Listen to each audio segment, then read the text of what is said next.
ओम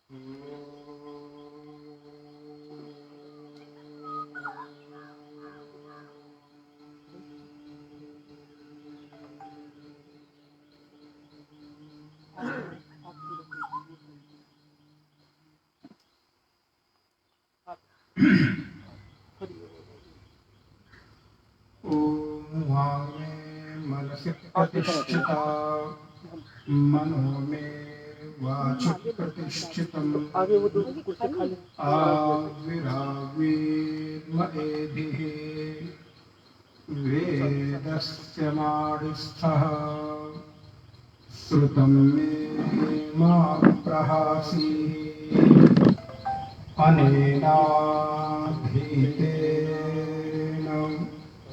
अहोरात्रान् सन्दधामि ऋतं वदिष्यामि सत्यं वदिष्यामि तन्मामवतु तद्वक्तारमवतु अवतु माम् अवतु वक्तारम्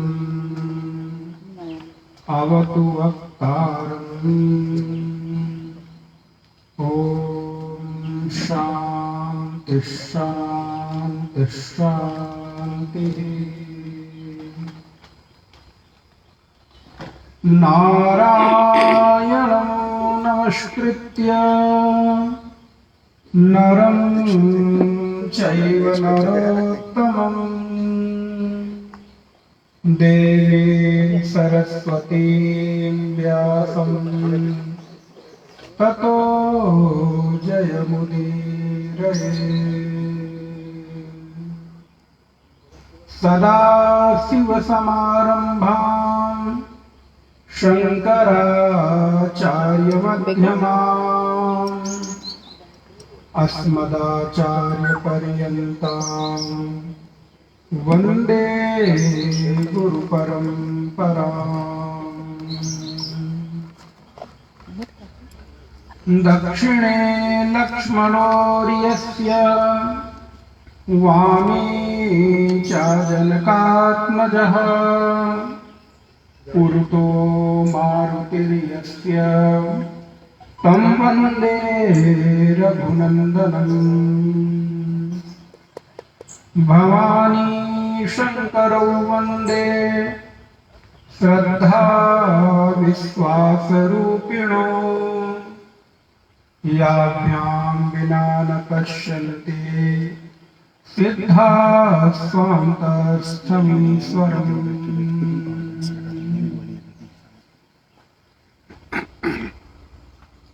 या देवी सर्वभूतेषु स्मृतिरूपेण संस्थिता नमस्तस्यै नमस्तस्यै नमस्तस्यै नमो नमः।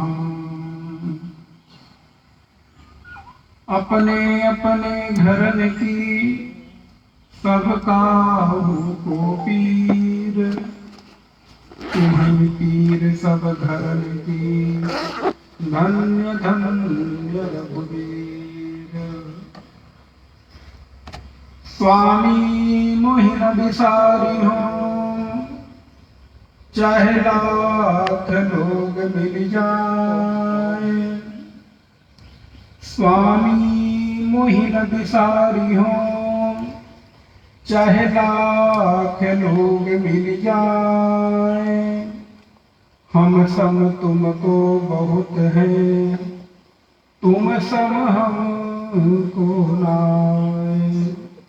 हम सम तुमको बहुत हैं तुम सम हमको नाय। श्री सच्चिदानंद भगवान की जय।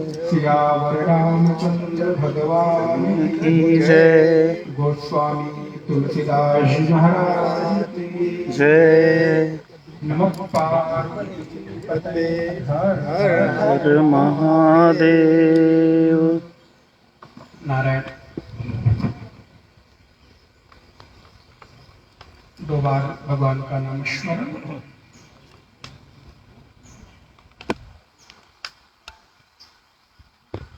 हरि शरणम हरि शरणम हरि शरणम हरि शरणम हरि शरणं हरि शरणं हरि शरणं हरि शरणं हरि शरणम हरि शरणम हरि शरणम हरि शरणम हरि शरणं हरि शरणं हरि शरणं हरि शरणं दयालु राम की शरणम कृपालु कृष्ण की शरणम दयालु राम की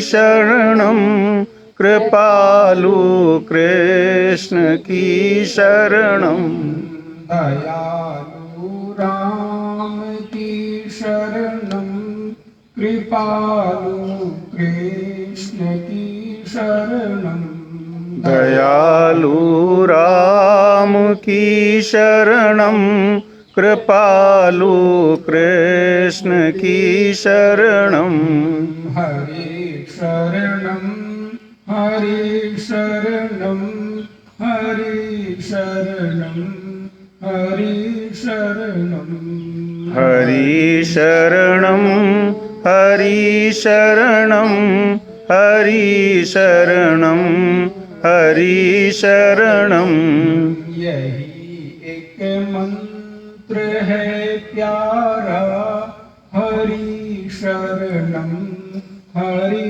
शरणम यही एक मंत्र है प्यारा हरि शरणं हरि शरणं यही एक मंत्र है प्यारा हरि शरणम हरि शरणम यही एक मंत्र है प्यारा हरि शरणं हरि शरणं हरि शरणम हरि शरणम हरि शरणम हरि शरणम हरि शरणं हरि शरणं हरि शरणं हरि शरणं हरि शरणम हरि शरणम हरि शरणम हरि शरणम हरि शरणं हरि शरणं हरि शरणं हरि शरणं बोले सच्चिदानंद भगवान की जय रामचंद्र भगवान की जय शंकर भगवान की जय गुरुनाथ महाराज की जय। पार्वती पते हर हर महादेव। नारायण नारायण।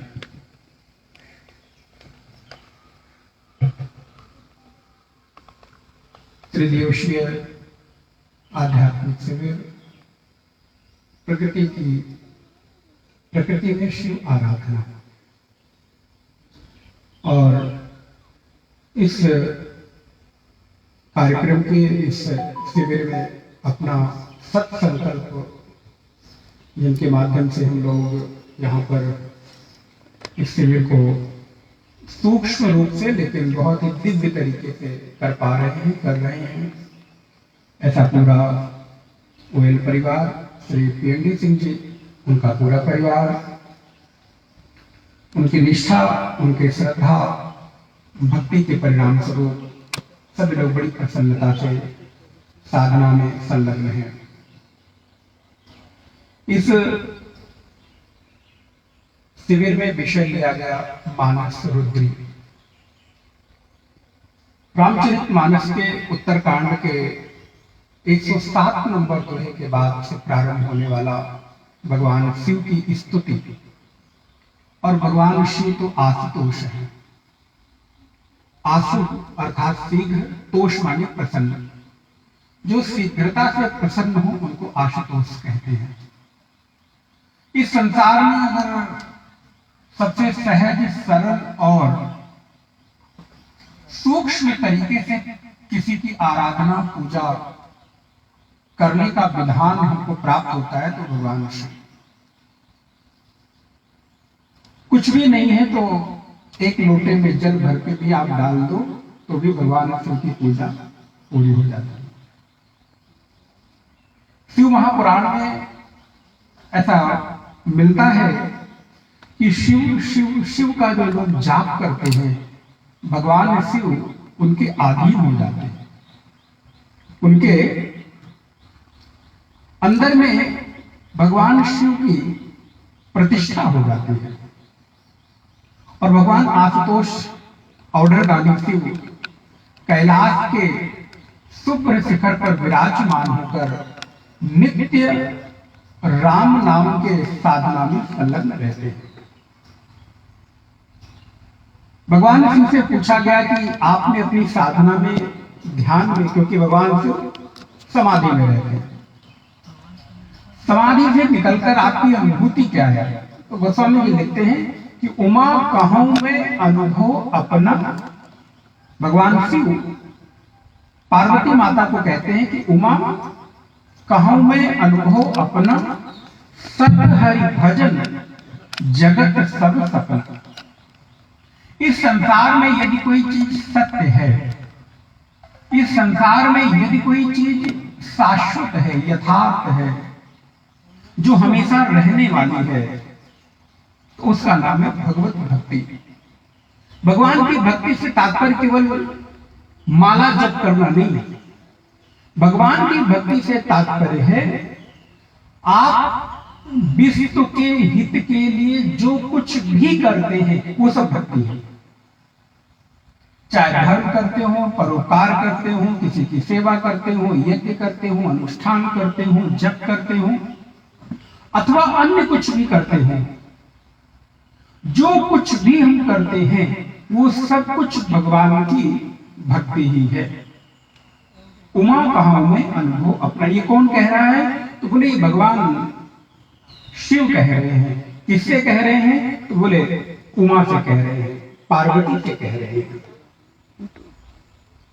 भगवान शिव की प्रसन्नता भक्तों को सहज में सिद्धि देने वाली है। और ये समय तो अभी शिवरात्रि का चल रहा है। कल आप लोग भगवान शिव की आराधना का दिवस, शिवरात्रि के पर्व को बड़े ही श्रद्धा और भक्ति के साथ, उल्लास के साथ मनाएंगे। क्योंकि जो शिवरात्रि का पर्व है वो सकारात्मकता से, ऊर्जा से, एनर्जी से भरा हुआ है। पूरी की पूरी रात्रि जो एक चक्र है, उस चक्र के भीतर पूरी एनर्जी, पूरी ऊर्जा इस विश्व की चेतना में व्याप्त रहती है। और जो इस विश्व की चेतना में ऊर्जा व्याप्त रहती है, तो उस ऊर्जा को ग्रहण करने की जो सामर्थ्य है, उस ऊर्जा को ग्रहण करने की जो शक्ति है, वो शिवरात्रि के दिन थोड़ी सहजता में मुझको ग्रहण हो जाती है। वैसे तो अन्य दिन भी हम अपनी साधना से उस ऊर्जा को ग्रहण कर सकते हैं, किंतु जब किसी तिथि अथवा पर्व में कोई चीज विशेष रूप से किया जाता है तो वो ऊर्जा बड़े ही सहज तरीके से हमारे भीतर ग्रहण करने की सामर्थ्य पैदा कर देती है। ऐसा पावन शिवरात्रि का दिन कल हम लोग भगवान शिव की आराधना पूजा से प्रारंभ करेंगे और रात्रि को जागरण की परंपरा है। रात को जगकर भगवान शिव की 4 प्रहर की पूजा होती है। चतुर्थ प्रहर की पूजा और उपासना का प्रमाण प्राप्त होता है। सूर्यास्त से लेकर और सूर्योदय तक 4 प्रहर की पूजा, रुद्राभिषेक, अन्य पदार्थों से, घी से, दूध से, दही से, शहद से, पंचामृत से, अन्य अन्य पदार्थों से भगवान का अभिषेक करके और हम उनको प्रसन्नता प्राप्त करने के लिए निवेदन करते हैं। आपके जीवन में कभी भी किसी भी प्रकार का दुस्वप्न आए तो अगर आप कुछ न कर सके तो भगवान शिव का अभिषेक जरूर करना। महीने में एक बार कर सकते हैं तो ठीक है, 6 महीने में एक बार कर सकते हैं तो ठीक है, नहीं तो कम से कम साल में एक बार तो रुद्राभिषेक प्रत्येक परिवार में यदि संपन्न हो जाए तो ये बहुत ही उत्तम है।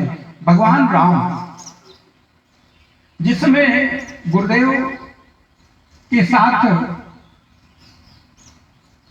महाराज मिथिला की यात्रा पर निकले हैं, उस समय गुरु विश्वामित्र के साथ भगवान शिव जहां जहां रात्रि को रुकते हैं, प्रातः काल सरयू में स्नान करके और भगवान शिव का आराधन करते हैं।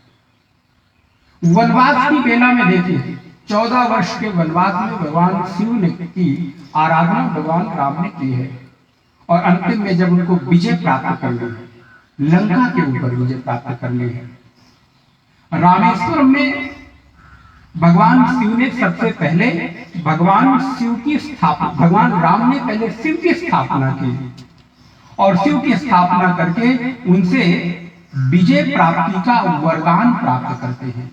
इसलिए संसार में कोई भी ऐसी चीज नहीं जो भगवान शिव से अप्राप्य हो, अर्थात सब कुछ प्राप्त हो जाता है। और भगवान शिव तो ऐसे हैं कि जब वो अपनी मौज में आते हैं तो ऐसा वरदान दे देते हैं, भले उस वरदान का संकट उनके ऊपर खुद ही आ गया, बिना सोचे समझे। क्यों? क्योंकि वो प्रसन्न हो गए, बोले जाओ तथास्तु। इसलिए जीवन की किसी भी उपलब्धि को प्राप्त करने के लिए भगवान शिव का आराधन हम सबको करना चाहिए। भगवान राम लंका पर विजय प्राप्त करने के लिए जाते हैं, समुद्र के किनारे रामेश्वरम में भगवान शिव की पार्थिव पूजन करते हैं। कुछ नहीं है, बालुका का शिवलिंग बना, कितना आसान है। किसी अन्य देव की प्रतिमा बनाना बड़ा कठिन है। राम जी की प्रतिमा बनाना, कृष्ण की, दुर्गा जी की, हनुमान जी की, लेकिन सबसे सहज अगर है तो वो है शिवलिंग। मिट्टी लीजिए, गोल गोल रख दीजिए, शिवलिंग तैयार। और आप उसके ऊपर कुछ ना हो, आपके ऊपर आपके पास एक लोटा जल, पत्र, पुष्प, फल, भांग, धतूरा, जिसको कोई नहीं पूछता।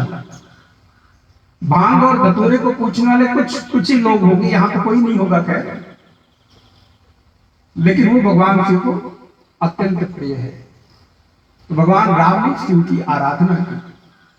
गोस्वामी जी कहते हैं मानस में, लिंग थापि विधिवत करि पूजा, शिव समान प्रिय मोहि न दूजा।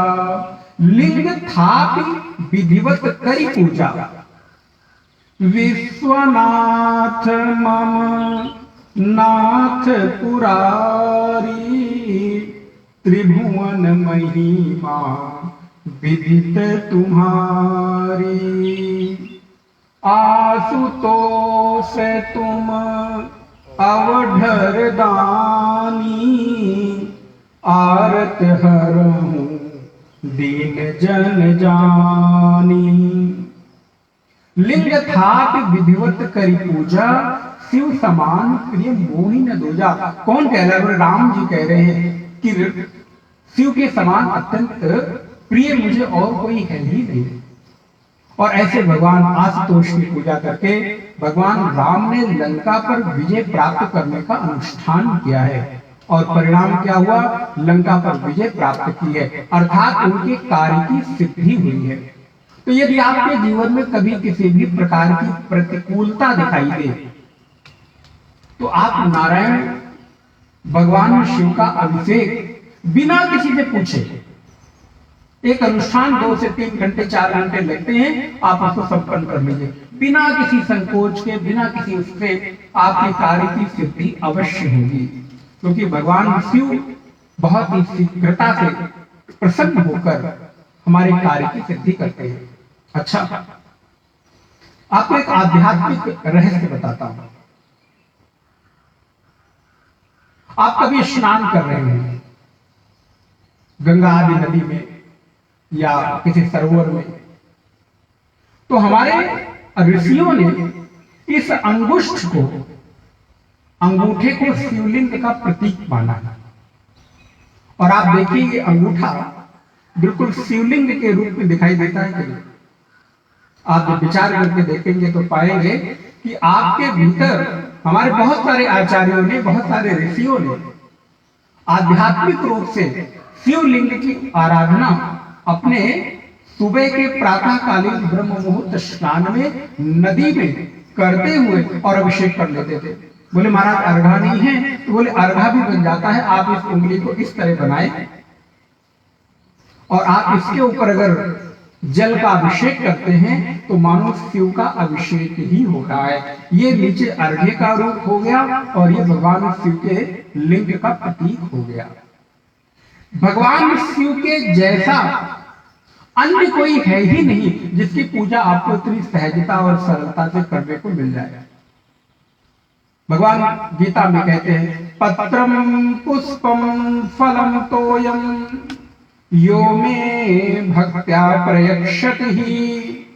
भक्त पत्र पुष्प फल जो कुछ भी मुझे ग्रहण देता है उसको मैं ग्रहण कर लेता हूं। और एक बात ध्यान रखिएगा, यहां पर भगवान ने किसी पत्र और पुष्प का नाम नहीं लिया।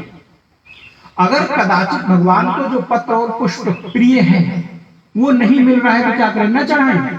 भगवान कहते हैं नहीं भैया, कोई भी पत्ता तोड़ के चढ़ा दो, कुछ नहीं मिल रहा है आम का पत्ता तोड़ो और चढ़ा दो। क्योंकि यहां क्या कह रहे हैं, पत्रम पुष्पम। पत्रम किसका, बोले कोई भी पत्र। पुष्प किसका, बोले कोई भी पुष्प। यदि नहीं मिल रहा है तो, और यदि उपलब्धता है तो जिसको जो प्रिय है आप वो चढ़ा सकते हैं। पत्रम पुष्पम फलम तोयम, तोयम माने जल। तो जो भी पत्र और पुष्प मेरे सामने दिख जाए उसी पत्र और पुष्प को तोड़ें और भगवान को समर्पित कर दें। असल में तो सब कुछ उन्हीं को समर्पित है, लेकिन ये समर्पण केवल आपकी भावना है। यद्यपि पुष्प फल पुष्प सब कुछ उन्हीं के लिए है, फिर हम उनको क्यों चढ़ाएं? बोले इसलिए चढ़ाएं कि आप उस पत्र और पुष्प के माध्यम से अपने भावों को अर्पित कर रहे हैं। भगवान को आपको फूल और पत्र की आवश्यकता नहीं है कि आप भोग नहीं लगाएंगे तो भूखे बैठे रहेंगे। विश्व को देने वाला अगर आप भोग नहीं लगाए तो भूखे बैठा रहा, बोले ना, आप उसकी तृप्ति के लिए भोग नहीं लगा रहे हैं। वो भोग केवल और केवल आपकी आराधना और उपासना का हिस्सा है। आपको तृप्ति मिलती है, इसलिए पूजा और भोग की और आराधना की पद्धति है। इसलिए भगवान आशुतोष कैसे हैं, तो कल हम लोगों ने रुद्राष्टकम में देखा कि नमामि समीशान। सभी के पास पत्र होगा तो हम लोग साथ में एक बार पाठ करेंगे।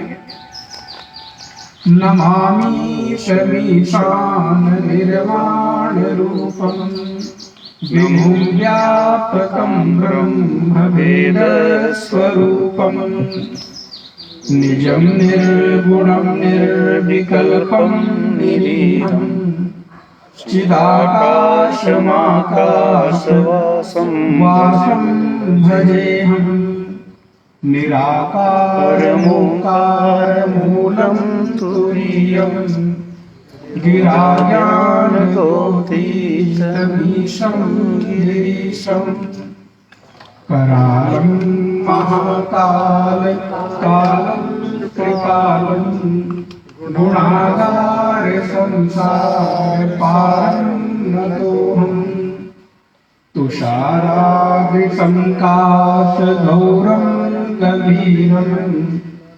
मनोभूतकोटि प्रभासी शरीरम् स्फुरन्मौलिकल्लोलिनी चारुगङ्गा लसद्भालबालेन्दुकण्ठे भुजङ्गा चलत्कुण्डलं सुनेत्रं विशालं प्रसन्नाननं नीलकण्ठं दयालम् मृगाधीशचर्माम्बरं मुण्डमालं शङ्करं सर्वनाथं भजामि प्रचण्डं प्रकृष्टं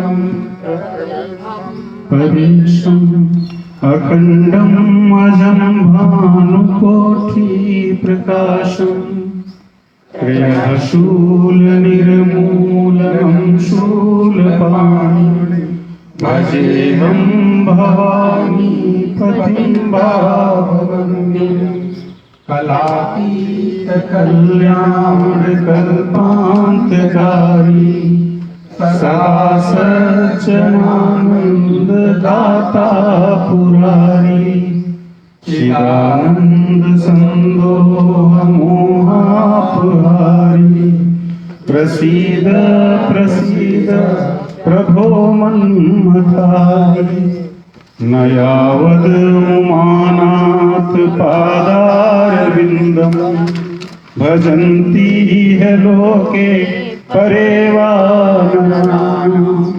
न तावत् सुखं शान्ति सन्तापनाशं प्रसीद प्रभो सर्वभूताधिवास न जानामि योगं जपं नैव पूजा न तोऽहं सदा सर्वदा शम्भुतुभ्यं जराजन्म दुःखो तातप्यमानं प्रभो पाह्यापं नमामि प्रभो पाह्यापं नमामि रुद्राष्टकमिदं प्रोक्तं विप्रेण हरतोषे ये पठन्ति नरा भक्त्या तेषां शम्भु प्रसीदति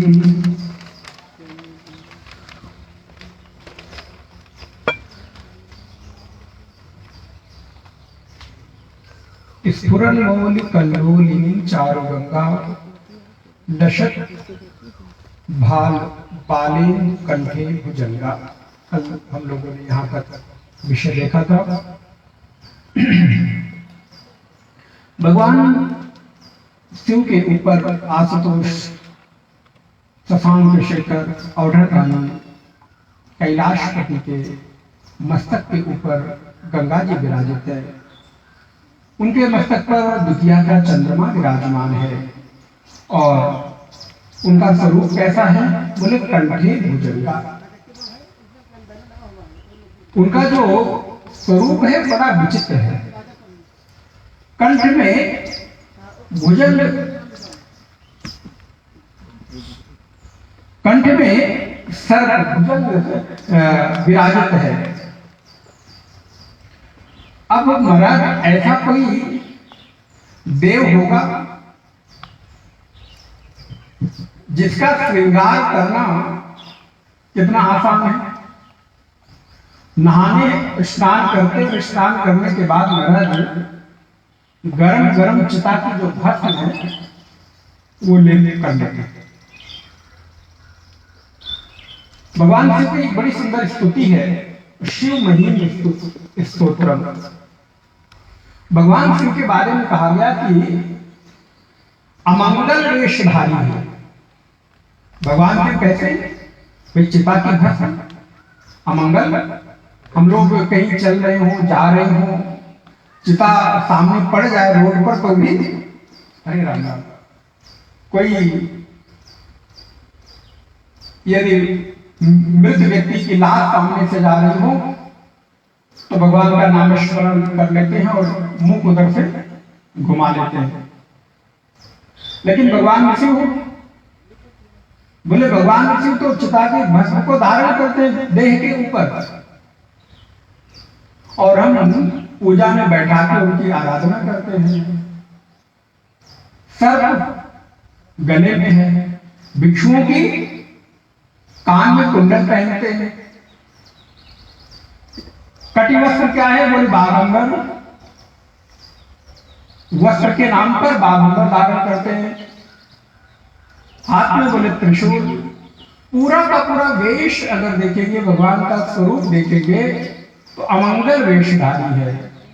लेकिन अमंगल वेश धारण करने के बाद भी भगवान का जो स्वरूप है वो कैसे है? बोले अमंगल्यम शीलम तव भवतु नामैवमखिलम। अमंगलशील, अमंगल धारण करने के बाद भी वो भक्तों को सर्वथा मंगलमयता प्रदान करने वाले हैं। और जो भगवान के शीश के ऊपर चंद्रमा विराजित है, ऐसा चंद्रमा जो लोग टेढ़ा है, वक्र है, कोई देखना नहीं चाहता। कहते हैं कि इस वक्र चंद्रमा को देखेंगे तो कलंक लग जाएगा। आपने ये कथा सुनी होगी। लेकिन वक्र चंद्रमा भी भगवान शिव के शीश पर विराजित होकर वो भी पूजित हो जाता है। ऐसे आप चंद्रमा को देखने के लिए डरते हैं, ये चंद्रमा देखूंगा तो कलंक लग जाएगा। लेकिन जो चंद्रमा टेढ़ा होता हुआ भी, जिसमें अनेक दाग हैं, ऐसा चंद्रमा भी जब भगवान शिव के शीश पर विराजित होता है तो वो भी पूजित हो जाता है। वक्रोपि, वक्र चंद्रमा भी क्या हो जाता है? बोले सर्वत्र वंद्यते, हर जगह वो पूजित हो जाता है। और ऐसे भगवान शिव भवानी शंकरो वंदे श्रद्धा विश्वास रूपिणो याभ्याम विना न पश्यन्ति सिद्धाः स्वान्तस्थमीश्वरम। जो कोई भी सिद्ध है, साधना के पथ पर चल रहे हैं, भगवान शिव की आराधना के बिना किसी को आज तक सिद्धि मिली नहीं है। बोले क्यों? क्योंकि भगवान शिव और पार्वती श्रद्धा और विश्वास के रूप है। भवानी शंकरो वंदे श्रद्धा विश्वास रूपिणो। मां भवानी पार्वती श्रद्धा का रूप है और भगवान शिव विश्वास के रूप है। भला ये बताओ, श्रद्धा और विश्वास के बिना किसको सिद्धि मिल सकती है? किसी को नहीं मिल सकती। इसलिए भगवान शिव की आराधना प्रत्येक साधक को सिद्धि देने वाली है। और भगवान शिव का ऐसा स्वरूप है, स्मशाने स्वाकीड़ा। भगवान का स्वरूप देखिएगा, स्मशाने स्वाक्रीडा स्मरहर पिशाचा सहचरा चिता भस्मालेपः सृगपनृकरोटी परिकरा अमंगल्यम शीलम तव भवतु नामैवमखिलम। स्मशाने स्वाक्रीडा स्मरहर पिशाचा सहचरा। भगवान शिव की जो क्रीड़ा स्थली है, खेल की जगह है, वो क्या है? बोले स्मशान घाट। उनके संगे साथी लोग कौन है? मित्र लोग कौन है? बोले स्मशाने स्वाकीड़ा स्मरहर पिशाचा सहचरा। सहचर माने उनके साथी, जो भूत प्रेत बेताल हैं, वो उनके मित्र है, सखा है, जिनके साथ वो स्मशान में क्रीड़ा करते हैं। और अमंगल वेश धारण करके भी भक्तों को सर्वथा मंगलमयता प्रदान करने वाले ऐसे भगवान शिव हैं, जिनके कानों में चलत कुंडलम भ्रू। आपके पत्र में होगा, साथ में आपकी लाइन है, चलत कुंडलम भ्रू सुनेत्रम विशालम प्रसन्नाननं नीलकंठम दयालम। जिनके कानों में जो भिक्षु का कुंडल है वो हिल रहा है। भ्रू सुनेत्रम विशालम, उनकी जो भ्रुकुटी है वो विशाल है। और उनका आनंद प्रसन्नाननम, उनका जो आनंद है आनंद माने मुख, वो कैसा है? बोले वो प्रसन्नताकारी है। प्रसन्ना ननम नीलकंठम दयालम, ऐसे नीलकंठ भगवान जो दयालु हैं मेरे ऊपर प्रसन्न हो जाएं। आपको कथा स्मरण होगी, समुद्र मंथन किया जा रहा है देवताओं के द्वारा और राक्षसों के द्वारा। समुद्र से 14 रत्न निकलते हैं। अच्छी अच्छी चीजें तो हम सबको प्रिय हैं। अमृत निकला, अश्वश्रवा घोड़ा निकला, ऐरावत हाथी निकला, कल्प वृक्ष निकला, लक्ष्मी जी निकली, अश्विनी कुमार निकले। तो ये जितने भी रत्न हैं ये सारे लोग लेते चले गए। लेकिन जब समुद्र मंथन करते हुए हलाहल विष निकला,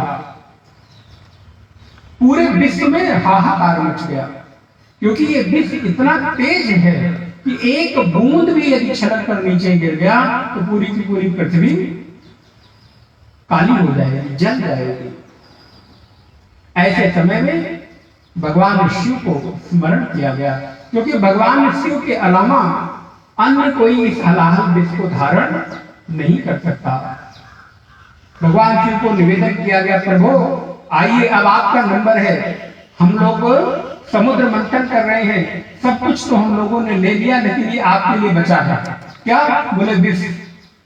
भगवान शिव ने कहा, श्रद्धा से आप जो कुछ मुझे समर्पित करो वो सब मुझे स्वीकार है, चाहे वो हलाहल विष हो, चाहे पान हो, धतूरा हो, भांग हो, बेलपत्र हो, जो कुछ भी समर्पित करो मुझे स्वीकार है। और महाराज भगवान शिव ने उस हलाहल विष को लिया है, पान किया है, और सामर्थ्य देखिए उस विष को उन्होंने कंठ के नीचे उतरने नहीं दिया, और उस विष के प्रभाव से उनका जो कंठ है वो नीला पड़ गया। उसी समय से भगवान शिव का एक नाम नीलकंठ पड़ा। इसी प्रकार हमारे और आपके जीवन में, नारायण ध्यान रखना, ये समुद्र मंथन की कथा बड़ी अद्भुत है। ये समुद्र मंथन की कथा कोई समुद्र नहीं, ये हमारे और आपके जीवन के मंथन की कथा है। जब आप भी अपने हृदय को मंथन करने जाते हो तो आपके भीतर से भी 14 प्रकार के रत्न निकलते हैं, और सबसे पहला जो रत्न निकलता है उस रत्न में आपको विष ही मिलता है। जब आप सबसे पहले जाएंगे साधना में बैठेंगे तो सबसे पहले मन आपका उबेगा, भागेगा, बैठना नहीं चाहेगा। ध्यान कर रहे हैं आप लोग सुबह के सत्र में, जब अभ्यास ना हो और जबरदस्ती बैठना पड़े तो लगता क्या, अरे छोड़ो, कहां किस चक्कर में पड़ गए, बैठे होते कितना अच्छा रहता। क्यों? क्योंकि मन को अभी आदत है इधर उधर के विषयों में घूमने की, लेकिन अब आप उसको पकड़ पकड़ के किसी एक जगह लगा रहे हो तो मन भागता है, दौड़ता है। ना, इसकी जरूरत नहीं है। लेकिन नारायण ध्यान रहे, आपके जीवन में भी जब जीवन रूपी समुद्र में मंथन हो और कभी आपके जीवन में विष प्रकट हो, और होगा, आपके जीवन में विष प्रकट होगा। विष अर्थात विषम परिस्थितियां, प्रतिकूल वातावरण, मन के अनुकूल लोगों का न मिलना ही तो विष है। विष क्या करता है? मारता है ना, कष्ट देता है ना, दुख देता है। और विषम लोग भी आपको क्या देते हैं? कष्ट ही तो देते हैं, दुख ही तो देते हैं। और कदाचित वो आपके गले के नीचे उतर जाएं तो आपकी जीवन लीला भी समाप्त हो सकती है। इसलिए हमको इस प्रसंग से क्या सीखना है?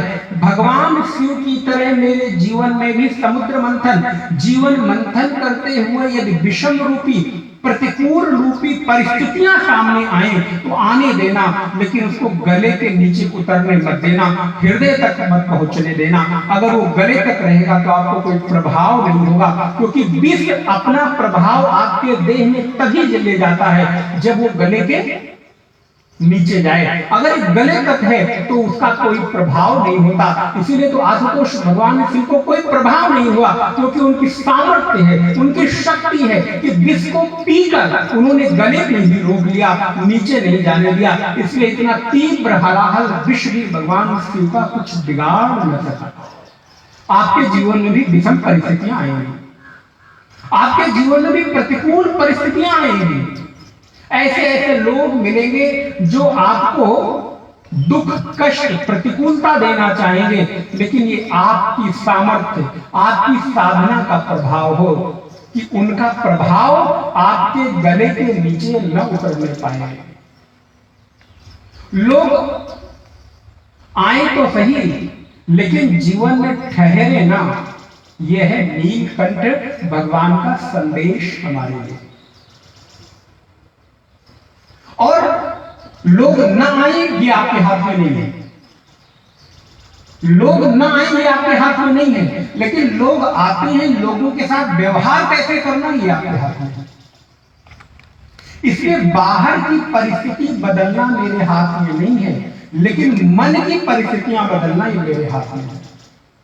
आप बाहर की परिस्थिति न बदल सको कोई बात नहीं, आपके बस में नहीं है, लेकिन मन की परिस्थिति आप बदल लोगे तो बाहर की परिस्थितियां अपने आप बदल जाएंगी। हमें कैसे लोग मिल गए, किन लोगों के साथ में व्यवहार करना है,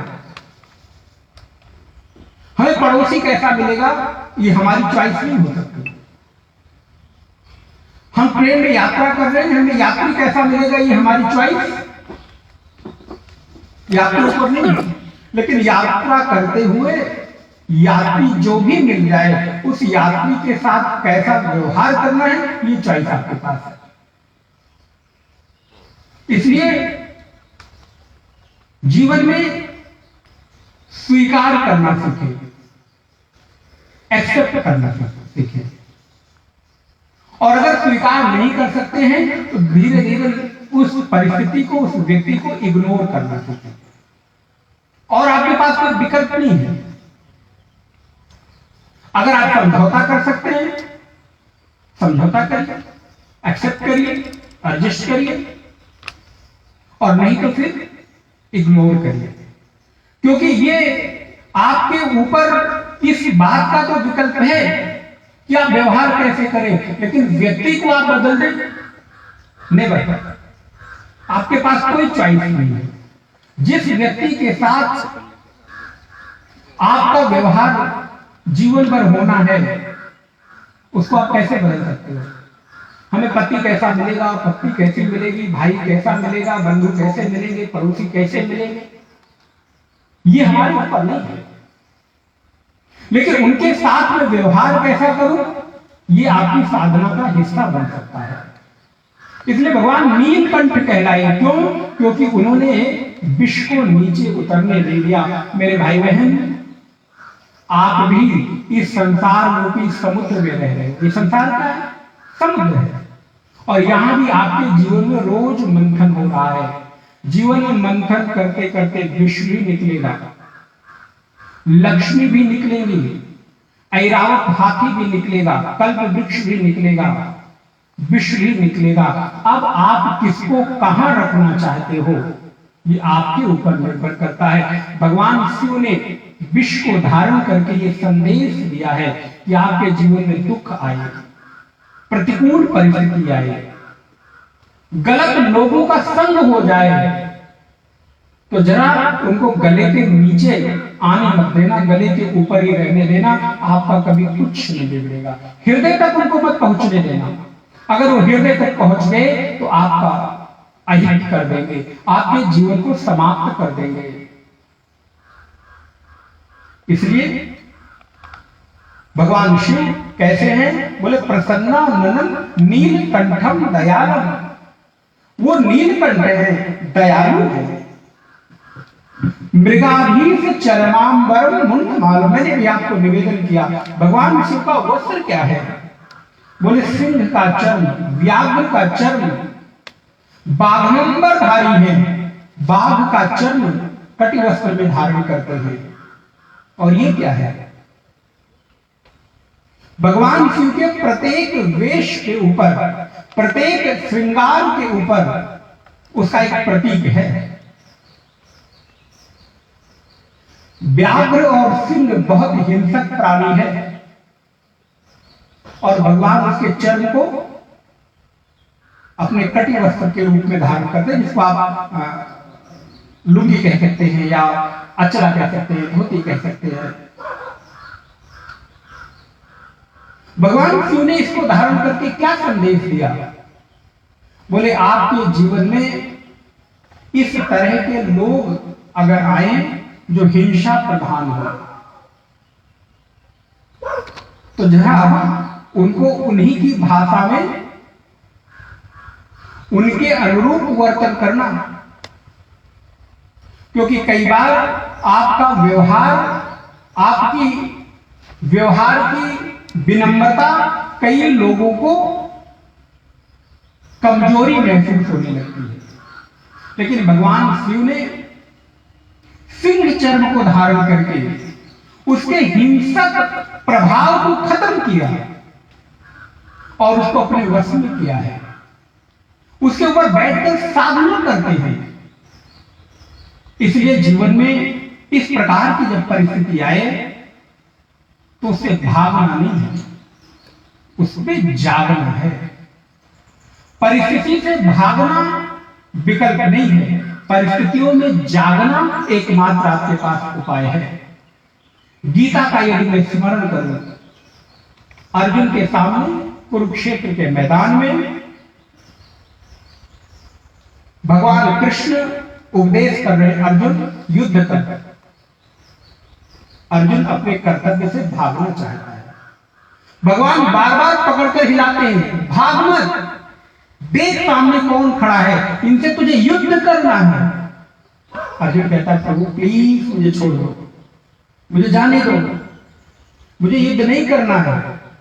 और अर्जुन जैसा व्यक्ति जिसने जीवन भर तप करके, जीवन भर परिश्रम करके अस्त्र शस्त्र धारण किया, शक्ति अर्जित की, वैसे ही जैसे आप बड़ी कठिनता से कोई लाइसेंस बंदूक मैंने ले ले और जरूरत पड़ने पर जब उसकी आवश्यकता पड़े तो आप कहें नहीं अरे यार इसको रहने दो, क्यों निकालना?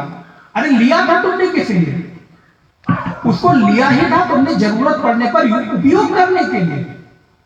अर्जुन ने जीवन भर अस्त्र शस्त्र धारण किए, देवताओं से अस्त्र धारण किया, इंद्र आदि से शस्त्र धारण किया, प्राप्त किया।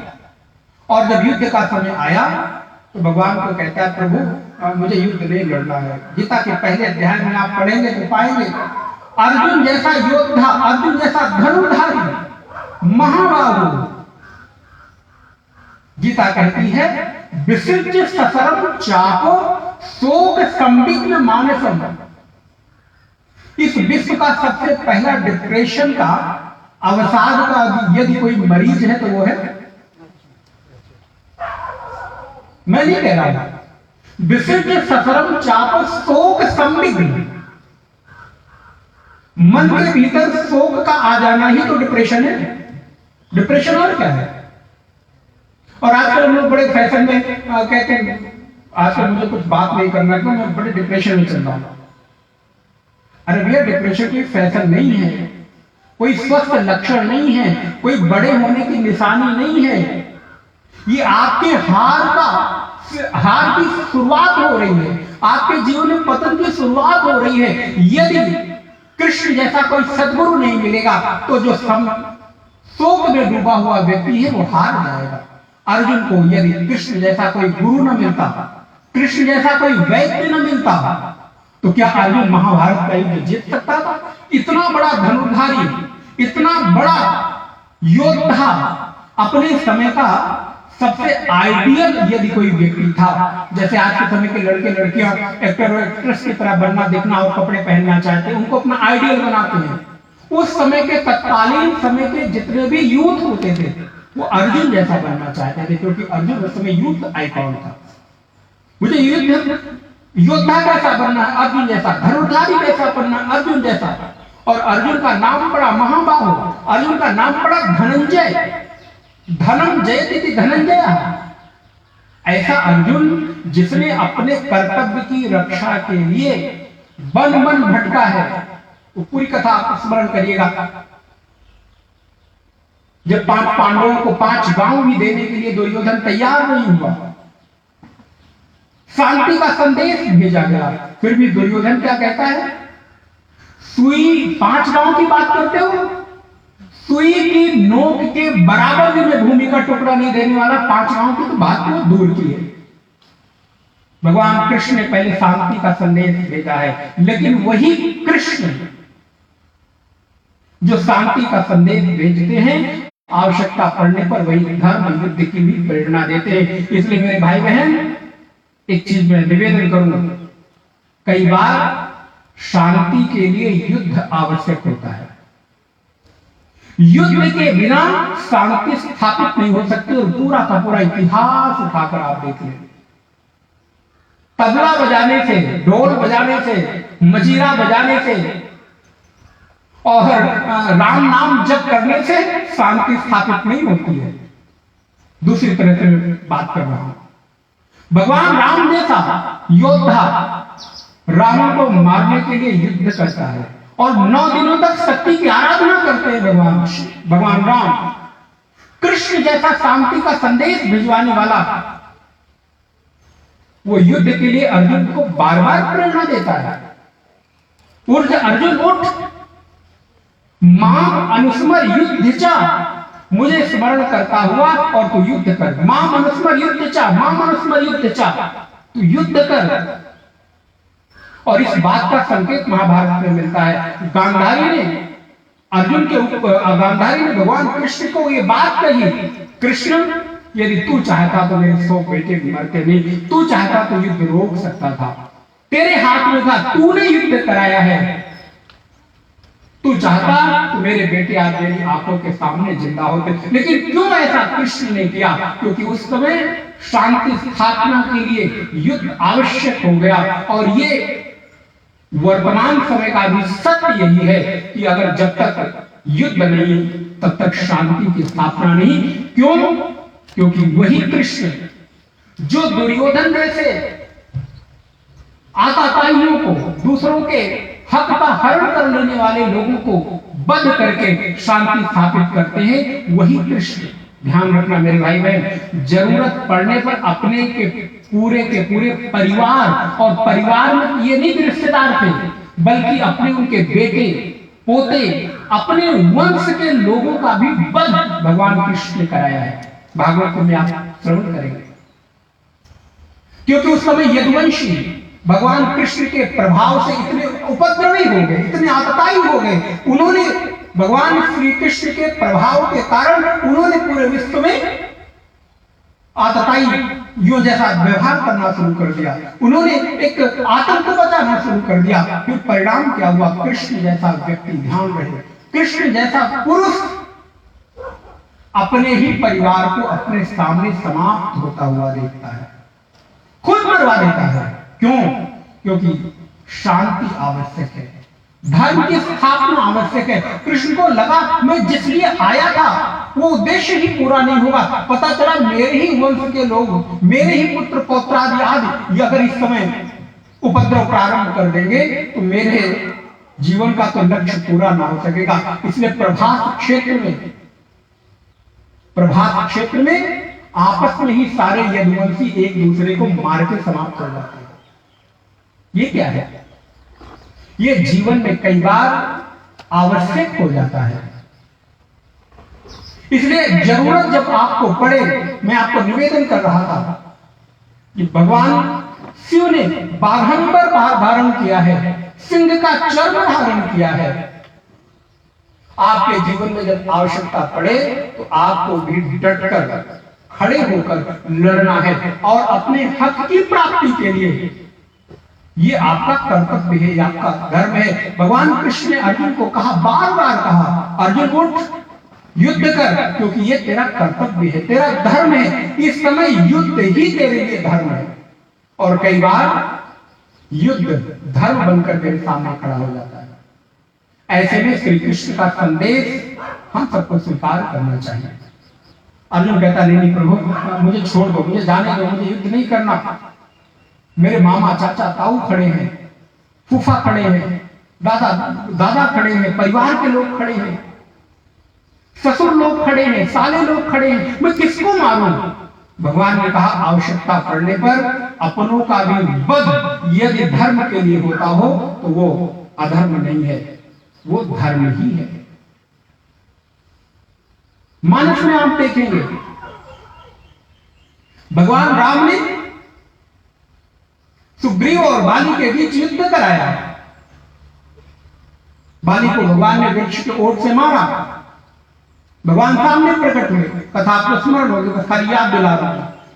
बाली ने कहा, प्रभु मेरी गलती क्या थी,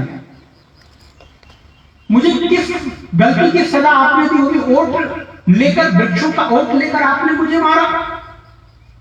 भगवान कहते हैं, ऐसे लोग अनुज, बधू, भगनी, सुत, नारी, ये सठ कन्या समय चारी, इन्हें कुदृष्ट बिलोकत जोई, ताई बधे कछु पाप नहीं। ऐसे लोग जिनकी दृष्टि में कुदृष्टि हो गई हो, जो लोग आताई हो गए हो, जो अपनों के प्रति ही वैर रखते हो, अनुज, बधू, भगनी, सुत, नारी, ये सठ कन्या समय चारी, इन्हें कुदृष्टि बिलोकत जोई, इनको जो कुदृष्टि से देखता है उसका वध करने में कोई पाप नहीं होता। वाली ने कहा, प्रभु जन्म जन्म मुनि जतन कराई, अंत राम कहीं आवत नहीं। अरे जो बड़े बड़े ऋषि मुनि अमलात्मा बिमलात्मा जन्म जन्मांतर तक तप करते हैं, ऐसा बानक नहीं बनता, ऐसा सुअवसर नहीं बनता। वो आज मेरे सामने बैठा हुआ है और मुझे कह रहा है, कहो तो तुम्हारे प्राण को अचल कर दूं।